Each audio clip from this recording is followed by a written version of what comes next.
In the ancient village of Obiagu, the elders believed two things with absolute certainty. First, that they had seen everything, and second, that they knew everything. And to be fair, they had seen quite a lot. They'd lived through long, harsh droughts that cracked the earth. They'd witnessed floods that turned fields into lakes. They'd even seen goats, with no respect for politics, happily munching on election posters. But what they had never, ever seen was a small child correcting them in public. Well, not until the day that little Chinadu decided to open his mouth. One year Obiagu was plagued by a very strange and very wet problem. Every time it rained, their main market square would flood. And I don't mean a few small puddles here and there. I'm talking about big, dramatic, biblical-level flooding. It was chuz. Traders had to climb onto their tables to stay dry. Chickens would float by, looking utterly bewildered by their new aquatic life. On one particularly memorable occasion, a whole basket of tomatoes sailed past, like a little red canoe, navigating the currents of the marketplace. This was clearly a crisis. The elders, stroking their beards thoughtfully, called an emergency meeting. The meeting was held under the great Iroko tree, and the atmosphere was thick with seriousness.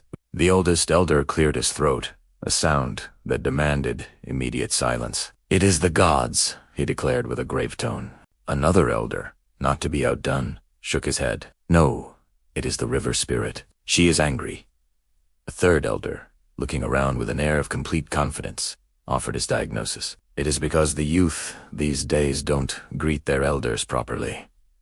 Everyone nodded in agreement. This was a classic, reliable explanation that worked for almost any problem. Meanwhile, sitting quietly under a nearby mango tree, was little Chinid. He was only 10 years old, small for his age, but his eyes were wide with a curiosity that never seemed to rest. He was the kind of boy who was always asking why. He listened to the elders' grand theories, and something didn't quite add up. He watched as they came up with brilliant, but utterly confusing, plans. "We must sacrifice a white goat at dawn," one suggested. "No, we should move the entire market to higher ground," argued another. "I believe we need to pray louder. Perhaps the gods are hard of hearing," a third offered. Then came the most practical suggestion yet.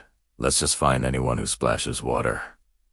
None of it made any sense to Chin. The water was the problem, not the splashing. But in Obiagu, as in many places, children were expected to be seen and not heard. So Chinidu tried. He really tried to keep his mouth shut. He bit his lip. He counted the leaves on the mango tree. He held his breath. He managed it for 5 full minutes, which for a boy like him felt like an eternity. Then, he couldn't hold it in any longer. His small hand shot up into the air. "Excuse me," Chinadu said, his voice polite but clear. Every head turned. The elders stared at him as if he had just announced he was running for the position of village chief. The silence was deafening. "What is it, small boy?" one of the elders asked, his voice laced with impatience. Chinadu swallowed hard, feeling the weight of every single eye on him. Have you checked the drainage?" Silence. A different kind of silence this time, one filled with confusion. The elders blinked. "Drainage?" One of them repeated the word slowly, as if he were tasting a new, foreign fruit for the first time. "What is this? Drainage?" "Yes," Chinadu pressed on, feeling a tiny bit braver. "The water has nowhere to go. I think the gutters are blocked." A ripple of laughter went through the crowd of villagers who had gathered to listen. One of the elders waved a dismissive hand at Chinadu. "Ah, you are still drinking your mother's milk," he scoffed. "What could you possibly know about the ways of water?" The other elders chuckled in agreement, but Chinadu didn't back down. Instead, he simply pointed towards the flooded market. "Follow me," he said, and for some reason maybe it was the boy's confidence, or maybe it was just plain curiosity they did. The entire village, elders and all, followed the small boy. Chinadu led them to the back of the market stalls, to a part of the square no one ever really paid attention to, and there it was. The main drainage channel was completely and utterly blocked. It was choked with everything imaginable. Plastic bags, rotting leaves, a collection of old, worn-out sandals. There was even a broken cooking pot, wedged sideways, acting like a dam. The great flood wasn't a punishment from the gods or a curse from a river spirit. The water wasn't magical at all. It was just trapped. Without saying another word, Chinadu picked up a long stick and started poking at the blockage. He dug and he pulled. Slowly. At first, a trickle of water began to move. Then, as he dislodged a large clump of debris, the trickle became a stream. A collective gasp went through the crowd. The villagers watched, mesmerized. The elders looked at each other, their faces a mixture of shock and disbelief. Then they looked at the child. Then they looked back at the freely flowing water. And as if the sky itself wanted to prove the point beyond all doubt, a dark cloud rolled in and it began to rain. It's happening again. Someone shouted, and people started to panic, ready to climb onto the tables once more. But this time was different. This time, the rainwater hit the ground and flowed directly into the now cleared drainage channel. It streamed away neatly, disappearing from the market square. There was no flooding. There were no floating tomatoes. There were no confused, swimming chickens. There was just the normal, pleasant sound of rain.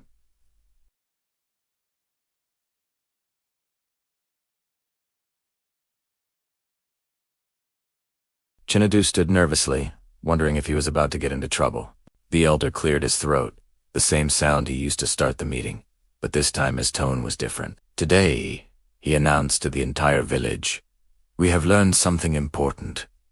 The whole village leaned in, eager. Wisdom, the elder declared, looking directly at Chinadu, does not measure age. A great cheer went up. People clapped and laughed. Chinadu saw the elder who had made the comment about him still drinking milk suddenly find something very interesting to look at on the ground, avoiding everyone's eyes. From that day on, Chinadu was given a new nickname. They called him Small Elder. And whenever the village faced a difficult problem, someone would inevitably joke, "Let's ask Small Elder first." And the surprising thing was, they weren't always joking, and it often worked. This story shows us something wonderful. Experience is a powerful teacher. There's no doubt about that. But humility is often wiser. It reminds us that sometimes the biggest problems have the simplest solutions. And sometimes the quietest voice in the room is the one that sees the obvious truth that all the loud debates have missed. And sometimes the child sitting under the mango tree understands something fundamental that the wise elders in their meeting have completely overlooked. If this story brought a smile to your face and reminded you that wisdom can pop up in the most unexpected of places, then please give this video a like and follow our page. We share stories just like this one, funny, heartwarming tales from around the world that always carry a meaningful lesson. Make sure you subscribe and hit that notification bell so you don't miss our next story. And I'd love to know, drop a comment below and tell me, have you ever seen a child say something so simple and smart that it left all the adults completely surprised? Thanks for watching, and see you next time.